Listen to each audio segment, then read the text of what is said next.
अना खातमुल अंबिया व अंतुम खातमुल उमम वक़ाल नबी सल्लल्लाहु अलैहि वसल्लम अलैकुम बिसुन्नती व सुन्नति खुलफाइर राशिदीन अल महदीयीन अज़ू अलैहा बिन नवाजिज़ इन्नल्लाह व मलाइकतहु युसल्लूना अलन नबिय्य या अय्युहल्लज़ीना आमनू सल्लू अलैहि व सल्लिमू तस्लीमा।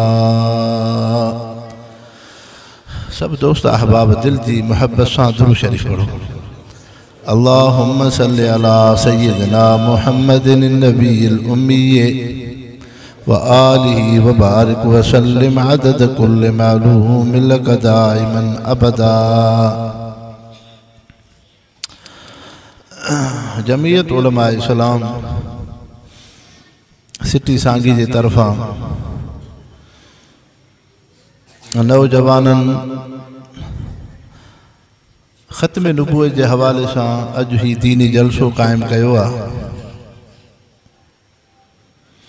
जैमें काफ़ी उलमा इकराम हाज़िर थींदा। रब जो दर्दो आहे त रब करीम इन नौजवानन की मेहनत के शर्फ़ क़बूलियत से नवाज़े ऐं अल्लाह साईं उम्मत मुस्लिमा के अक़ीदा ख़त्म नबूवत के मथा मुहाफ़िज़ ऐं चौकीदार हुजण वारो जज़्बो पंहिंजे अकाबिरीन ऐं असलाफ़ के नक्शे कदम ते दाइम ऐं कायम फरमाए। मुसलमान भाइरो,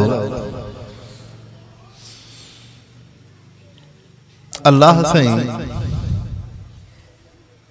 दुनिया के अंदर रसूल ऐं पैगंबर मोकिलिया। रसूल की ज़रूरत इन जे करे पवे थी जो इंसान की दुनिया की अंदर ज़िंदगी बिन शयुनि में आ, या इंसान की ज़िंदगी होंदी आहे नेमतुनि में। सेहत की नेमत, रुपए पैसे की नेमत, माल मिल्कत की नेमत, दुनिया की इज्जत फरावानी की नेमत। त नेमत के वक्त में इंसान के रसूल ऐं पैगंबर से ताल्लुक़ ज़रूरी आहे। जेकॾहिं रसूल सां निस्बत ऐं ताल्लुक़ न थी पियो पोइ या तकब्बुर कंदो, या गुरूर कंदो, या ज़ुल्म कंदो, या गुनाह ज़िना बदकारी बद अखलाक थींदो। तंहिंजे करे नेमतुनि जे माहौल में इन इंसान के रसूल ऐं पैगंबर से ताल्लुक़ ऐं निस्बत ज़रूरी आहे। ॿियो इंसान की ज़िंदगी होंदी आहे या बीमारी में, तकलीफ़ में, गम में, सदमे में, दुख में, हादसात में, अड़े वक्त में इन इंसान की निस्बत ऐं ताल्लुक़ रसूल ऐं पैगंबर से ज़रूरी आहे। जे रसूल से ताल्लुक़ निस्बत हूंदो त हिन में सब्र ईंदो, हिन में अल्लाह के ज़िक्र की तौफ़ीक़ थींदी। जेकॾहिं रसूल पैगंबर से ताल्लुक़ निस्बत न थी पियो त बेसब्री कंदो, जहालत में वेंदो, रुसूमात कंदो। इन के हुजूर अनवर सल्लल्लाहु अलैहि वसल्लम इन अंदाज़ से बयान फरमायो त मन ज़रबल खुदूद व शक्कल जुयूब व दाआ बिदावल जाहिलिया। जो कोई इंसान पंहिंजे मुँह में धक हणे, गम में पंहिंजे सीने में धक हणे, लटे कपड़े के फाड़े, फरमायो लैस मिन्ना, असां मुसलमाननि जी जमात माना है। त इंसान अर्ज़ करण जो मक़सद ही आहे त इंसान नेमतुनि में तकब्बुर कंदो आहे, गुनाह कंदो आहे, नाशुक्रानी कंदो आहे, ज़ुल्म ज़्यादती कंदो आहे। इन जे करे उन इंसान के रसूल पैगंबर से ताल्लुक़ ज़रूरी आहे ताकि नेमत के वक्त में हे अल्लाह जो हम्द रब जो शुक्र करे। ॿियो इंसान गम, सदमे, बीमारी, तकलीफ़ में बेसब्री कंदो आहे, मुँह के धक हणंदो आहे। इन जे करे रसूल पैगंबर से ताल्लुक़ ज़रूरी आहे जीअं हिन इंसान में सब्र ऐं अल्लाह से ताल्लुक़ थी पए। तंहिंजे करे क़ुरान मजीद जे अंदरि अल्लाह साईं फरमायो इन्नल्लाह मा शाकिरीन इन्नल्लाह मा साबिरीन। जेके नेमतुनि में शुक्र करनि उन्हनि सां बि रब गॾु आहे, जेके तकलीफ़ुनि में सब्र करनि उन्हनि सां बि रब गॾु आहे। हाणे रसूल सां ताल्लुक़ ऐं निस्बत ज़रूरी आहे। इन जे करे अल्लाह साईं हज़रत आदम अलैहिस्सलाम खां वठी ख़ातमुन नबीयीन हज़रत मुहम्मद करीम सल्लल्लाहु अलैहि वसल्लम ताईं रसूल ऐं पैगंबर मोकिलिया। रब साईं रसूल में कुछ ख़ुसूसियतूं रखंदो आहे। आम इंसान उन्हनि जी तरबियत को इंसान कंदो आहे, अबो अमड़ कंदा आहिनि, मुर्शिद कंदो आहे, उस्ताद कंदो आहे। कंहिं वॾे जे मातहत इंसान ज़िंदगी गुज़ारींदो आहे त ख़ूबियूं ख़सलतूं ईंदियूं आहिनि, लेकिन रसूल पैगंबर जी तरबियत रब अहकमुल हाकिमीन पाण कंदो आहे। तंहिंजे करे रसूल जो उस्ताद दुनिया में रब हूंदो आहे, कोई इंसान उनजो उस्ताद न हूंदो आहे। रसूल जे अंदरि कुछ अल्लाह साईं ख़ुसूसियतूं कमालात मौजज़ात रखंदो आहे। मसलन रसूल जे ज़िंदगी जो मक़सद आहे हिदायतुल ख़ल्क़, अल्लाह जे तरफ़ां नुमाइंदो आहे। इंसान जेके कुफ्र शिरक में हिन, ज़िना बदकारी गुनाहनि में हिन, रसूल जे सोहबत में हिदायत अचनि। ऐं हिदायतुल ख़ल्क़ इंसान ज़ात खे हिदायत अल्लाह जी सुञाण आख़िरत जी सुञाण इहा तॾहिं थींदी जॾहिं उन उम्मतनि खे पंहिंजे रसूल पैगंबर सां मुहबत थी पई। त हिदायत खां बाद मुहबत लाज़मी आहे। जॾहिं रसूल पैगंबर सां उम्मत खे मुहबत थी पई त रसूल जी मुहबत में इंसान हिदायत ते ईंदा, दीन इस्लाम ते हलंदा। मुहबत तॾहिं थींदी आहे उन इंसान जे अंदरि अख़लाक ऐं सीरत ज़रूरी आहे। मुहबत तॾहिं थी पवंदी। तंहिंजे करे हज़रत आदम अलैहिस्सलाम खां वठी ख़ातमुन नबीयीन हज़रत मुहम्मद करीम सल्लल्लाहु अलैहि वसल्लम ताईं अल्लाह साईं जेके बि रसूल पैगंबर मोकिलिया आहिनि, समूरनि में अल्लाह साईं अख़लाक ऐं सीरत तय्यबा रखी आहे। लेकिन हुजूर पाक सल्लल्लाहु अलैहि वसल्लम जी उहा मुक़द्दस हस्ती आहे जो तमाम नबियनि जो ख़ुल्क़ ऐं अख़लाक ख़ूबियूं ऐं ख़सलतूं अल्लाह साईं हुजूर पाक सल्लल्लाहु अलैहि वसल्लम जी ज़ात में रखियूं। तंहिंजे करे अख़लाक वॾी शइ आहे। ऐं इंसान अख़लाक छा खे चइबो आहे? अख़लाक हुजूर पाक सल्लल्लाहु अलैहि वसल्लम तव्हां असांजे मज़हब इस्लाम जी सुञाण इन शइ खे बयानु फरमायो। अकमलुल मोमिनीन ईमानन अहसनुहुम खुल्क़ा। मोमिननि में कामिल मोमिन उहे आहिनि जंहिंजो अख़लाक सुहिणो हुजे। ऐं हुजूर सल्लल्लाहु अलैहि वसल्लम फरमायो अल ईमान वल अख़लाक ला यख्तलिफ़ान। ईमान ऐं अख़लाक जुदा न थींदा आहिनि। जिथे सुहिणा अख़लाक सुहिणी सीरत हूंदी उते ईमान कलमो बि हूंदो, जिथे ईमान हूंदो उते अख़लाक हूंदो। तव्हां असां मुस्लमान हो, कलमे को इंसान हो, मुस्लिम सोसाइटी बिरादरी में रहूं था। कीअं ख़बर पए त कंहिं इंसान में ईमान जो असर आहे, ईमान जी निशानी आहे, उन जी सुञाण थींदी अख़लाक ऐं किरदार। जंहिं इंसान में अख़लाक भलो हूंदो आहे उन जी सुञाण कबी त हिन में ईमान जो असर आहे। जंहिं इंसान में अख़लाक चङो न हूंदो इहा शइ ज़ाहिर थी पई त हिन में ईमान जो असर आहे। तंहिंजे करे मुस्लमान भाइरो अख़लाक में ख़ासि तरह सां 5 शयूं ज़रूरी आहिनि। हिकु इंसान में हया ऐं अदब हुजे, ॿियो इंसान में तवाज़ो ऐं निवड़त हुजे, टियों इंसान में मुसावात ऐं बराबरी हुजे, चौथों इंसान में ज़ब्त नफ़्स हुजे, पाण खे गुनाहनि खां रोके। 5 शइ इंसान में पंहिंजे रब ऐं ख़ालिक सां कामिल सची मुहबत हुजे, तकमील मुहबत इलाही, इन खे अख़लाक चइबो आहे। तंहिंजे करे अल्लाह साईं रसूल पैगंबर में इहे 5 शयूं कामिल रखंदो आहे। रसूल जे अंदरि हया अदब कामिल, रसूल जे अंदरि तवाज़ो निवड़त कामिल, रसूल जी ज़ात में मुसावात बराबरी कामिल, रसूल जी ज़ात में ज़ब्त नफ्स कामिल, रसूल जी ज़ात में मुहब्बत तकमील इलाही भी कामिल आहे। अल्लाह जी मुहब्बत में कामिल मुकम्मल। अल्लाह जी मुहब्बत इन खे चइबो आहे कामिल मुहब्बत।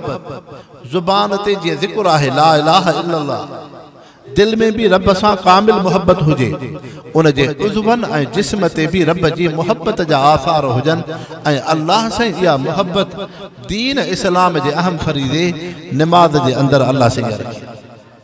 नमाज़ी इंसान ज़ुबान ते क़ुरान पाक जी तिलावत आहे, तस्बीह आहे, सुभान रब्बियल आला, सुभान रब्बियल अज़ीम, ऐं उन जी दिल ताबुद अल्लाह का अन्नका तराह, अल्लाह जी तरफ़ मुतवज्जिह आहे, ऐं उन जो जिस्म ऐं उज़वा वुज़ू सां पाक साफ़ थी पंहिंजे रब जे आॾो इबादत ऐं बंदगी में आहिनि।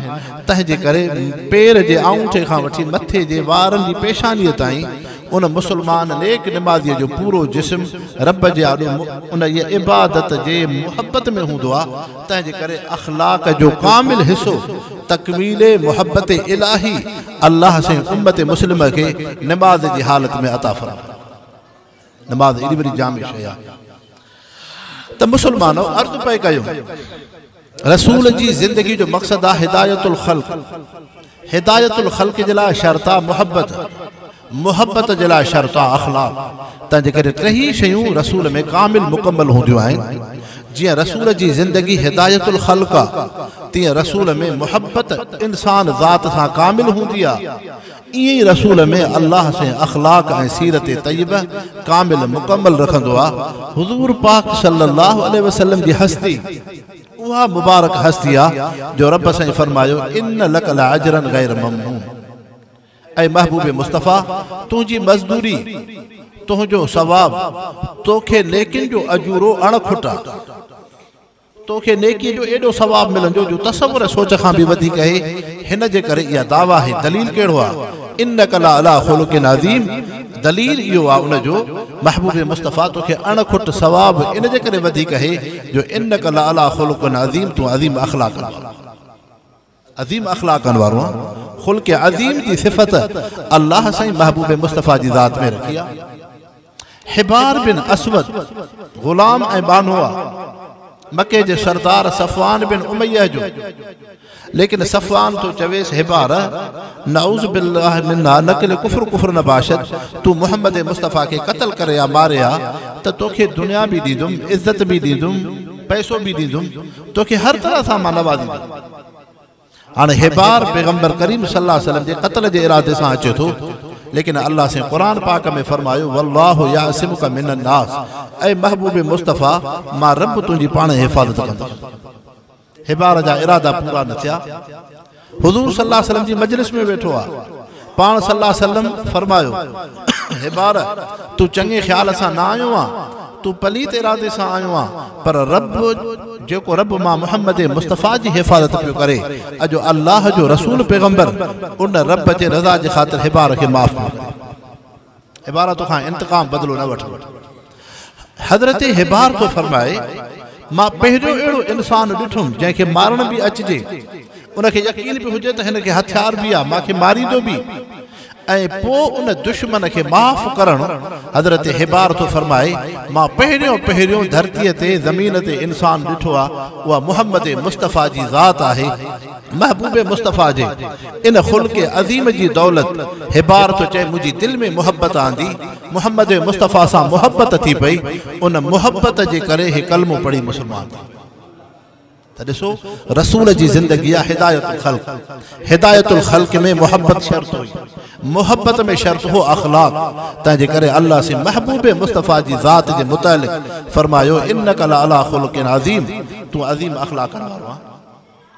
सफ़वान बिन उमैया जॾहिं मक्को फ़तह थो थिए त सफ़वान बिन उमैया मक्को छॾे वञे थो।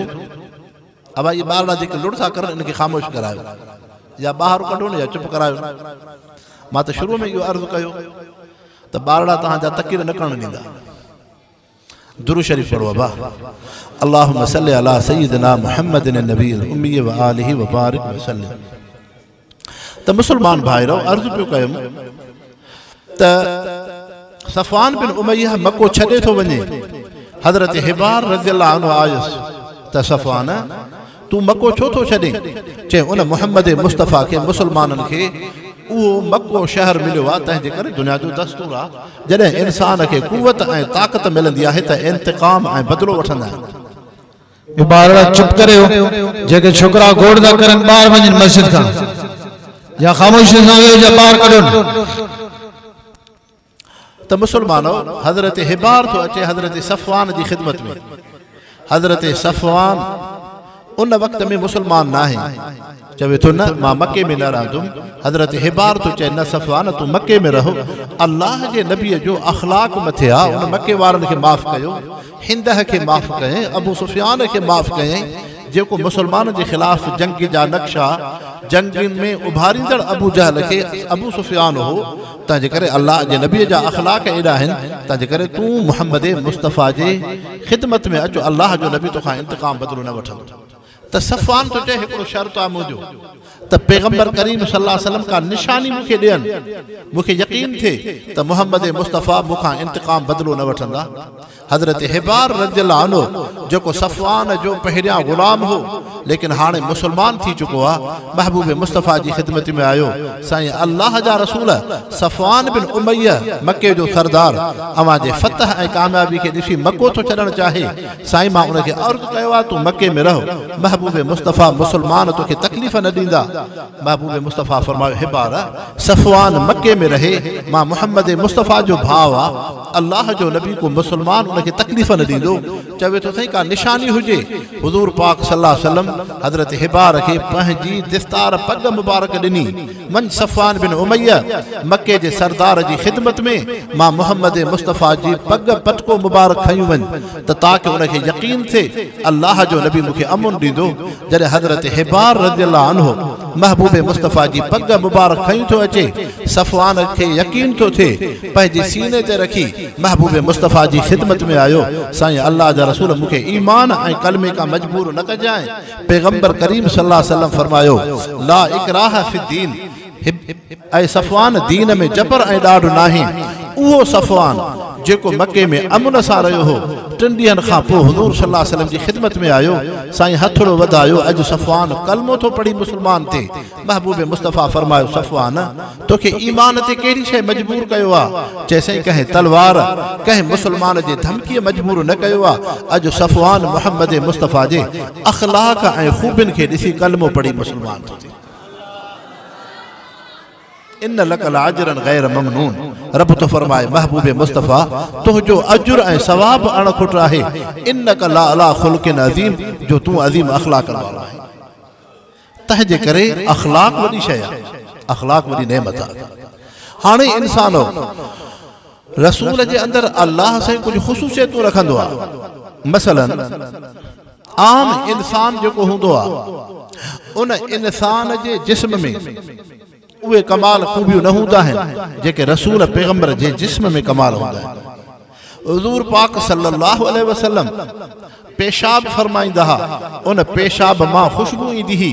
बीबी बरकह उम्मे ऐमन रज़ियल्लाहु अन्हुमा उहे सहाबी औरतूं आहिनि जन महबूब मुस्तफ़ा जे मुक़द्दस पेशाब खे पीतो। पेशाब त न पीतो आहे, उन में त बदबू ईंदी आहे, लेकिन उम्मत जे पेशाब में बदबू ईंदी।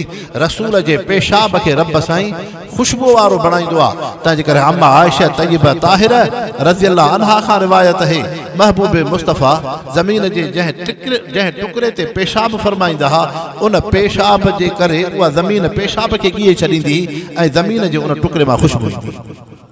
रसूल जो इहो शान। आम तव्हां असां इंसान हो, तुंहिंजे मुंहिंजे जिस्म में भी रतो आहे। महबूब मुस्तफ़ा अल्लाह जा रसूल पैगंबर आहिनि, पैगंबर करीम सल्लल्लाहु अलैहि वसल्लम जे मुबारक जिस्म में भी रतो आहे। लेकिन इंसानो तुंहिंजे मुंहिंजे जिस्म मां बदबू पई अचे, गुनाहगार हूं, लेकिन रसूल मासूम भी हूंदो आहे, महफूज़ भी हूंदो आहे। जीअं रसूल जी ज़िंदगी नुबुवत खां बाद पाक हूंदी आहे, तीअं रसूल जी जवानी भी पाक हूंदी आहे, रसूल जी बचपन बाराइप भी पाक हूंदी आहे। हाणे महबूब मुस्तफ़ा जे मुबारक जिस्म जे रत जो इहो कमाल आहे। हुज़ूर अनवर सल्लल्लाहु अलैहि वसल्लम हजामत कराई, सिंगियूं हणायूं। हज़रत अब्दुल्लाह बिन ज़ुबैर रज़ियल्लाहु अन्हु सहाबीअ खे पंहिंजे रत मुबारक ॾिनो ऐं अब्दुल्लाह ज़मीन जे अहिड़े हिसे ते रत रखी अचे जिते कंहिं इंसान ऐं जानवर जो पेर न अचे। आम रत नाहे, नबीअ जे मुबारक जिस्म जी रत आहे। हज़रत अब्दुल्लाह बिन ज़ुबैर रज़ियल्लाहु अन्हु जॾहिं महबूब मुस्तफ़ा जी मुबारक रत थाम में खयूं था वञनि, उन रत मां खुशबू पई अचे। सहाबीअ ज़मीन ते रखण जे बजाय उन रत के पीतो आ। पैगंबर करीम सल्लल्लाहु अलैहि वसल्लम की खिदमत में आयो। हज़रत हज़रत अब्दुल्लाह जे वात मां खुशबू पई अचे महबूब मुस्तफ़ा समझी विया त अब्दुल्लाह बिन ज़ुबैर रज़ियल्लाहु अन्हु रत खे ज़मीन ते रखण जे बजाय पी छॾियो आहे। हज़रत अब्दुल्लाह खे महबूब मुस्तफ़ा फरमायो अब्दुल्लाह रब जो हुकुम त कोन हो शरीयत जो हुकुम त कोन्हे त तव्हां मां मोहम्मद मुस्तफ़ा जे रत खे बि पियो। चए अल्लाह जा रसूल रत मां खुशबू कान ईंदी आहे अव्हां जे मुक़द्दस जिस्म जी उहा मुबारक रत आहे जंहिं मां खुशबू पई अचे। अब्दुल्लाह बिन ज़ुबैर ज़मीन ते रखण जे बजाय उन रत खे वात जे अंदरि पेट में महफ़ूज़ करे रखियो आहे। हाणे इंसान हो जॾहिं हुज़ूर पाक सल्लल्लाहु अलैहि वसल्लम अल्लाह जा रसूल पैगंबर आहिनि नबी जे मुबारक जिस्म जी रत सहाबी हज़रत अब्दुल्लाह जे जिस्म में आई। हुज़ूर पाक सल्लल्लाहु अलैहि वसल्लम फरमायो अब्दुल्लाह रब तुंहिंजे मथां 3 इनाम कंदो हिकु दुनिया में इनाम ॿियो आलम बरज़ख में इनाम टियों आलम आख़िरत में इनाम टिनी जहाननि में दुनिया में इहो इनाम रब तुंहिंजे जिस्म ते कंदो। महबूब मुस्तफ़ा फरमायो अब्दुल्लाह जॾहिं तुंहिंजे जिस्म में अल्लाह जे नबीअ जी मुबारक रत आहे तोखे जेका बीमारी ऐं तकलीफ़ हूंदी शक्ल शबाहत त बीमारी जी हूंदी लेकिन अंदरि उन में रूहानी लज़त अहिड़ी हूंदी जीअं हज़रत इब्राहिम अलैहिस्सलाम रसूल पैगंबर जे मथां बज़ाहिर बाह जो आड़ा हुआ लेकिन अंदरि बाह गुलज़ार ऐं बाग आहे ज़ाहिरी त बाह जी शक्ल आहे लेकिन अंदर लज़त रूहानी थे। हज़रत खुबैब रज़ियल्लाहु अन्हु मोहम्मद मुस्तफ़ा जो सहाबिया बज़ाहिर हारिस जे पुटनि वटि उन इहा कोठीअ में क़ैद में वेठो आहे। सहाबी हथ पेर सहाबीअ जा जुकड़ियल आहिनि दुनिया जो खाधो पीतो नाहे लेकिन हारिस सरदार जी न्याणी जॾहिं हज़रत खुबैब जे मथां नज़र करे थी हज़रत खुबैब जे हथनि में अंगूरनि जो गोशो आहे। हज़रत खुबैब खां पुछे पई खुबैब न मके में अंगूर जी मौसम न मदीने में अंगूर जी मौसम न दुनिया में अंगूर जी मौसम तूं किथां जा अंगूर पियो खाए। उहा काफ़िरा औरत थी फरमाए बुखारी शरीफ़ जी हदीस आहे हारिस सरदार जी न्याणी काफ़िरा थी फरमाए मूंखे यकीन थियो जेको खुबैब दीन जे करे अज़ियतूं तकलीफ़ूं पयूं अचनि क़ैद में हो अर्श वारो रब उनखे जन्नत जो मेवो दुनिया में पियो खाराए। मन यत्तक़िल्लाह यजअल लहू व यरज़ुक़हु मिन हैसु ला यहतसिब। इंसानो दीन मामूली शइ कोन्हे दीन वॾे में वॾी नेमत आहे। हुज़ूर अनवर सल्लल्लाहु अलैहि वसल्लम जी मुबारक हस्ती ख़िदमत में अर्ज़ कयुमि त अल्लाह से नबीअ जे अंदरि कुझु ख़ुसूसियतूं रखंदो आहे। आम इंसान ते वफ़ात जेका थींदी आहे उन ते मौत ओचिते ईंदो आहे लेकिन रसूल पैगंबर ते मौत ओचिते न ईंदो आहे। पहिरियां इज़राइल फ़रिश्तो रसूल खां इजाज़त वठंदो आहे जे नबी इजाज़त ॾींदो त फ़रिश्तो रूह कढंदो जे रसूल पैगंबर इजाज़त न ॾींदो त फ़रिश्तो रूह न कढंदो आहे। अल्लाह से आम इंसान जो रूह ईअं कढंदो ओचिते लेकिन रसूल पैगंबर जो इहो मक़ाम आहे फ़रिश्तो इजाज़त वठंदो आहे पोइ उन खां बाद रसूल जो रूह परवाज़ थींदो।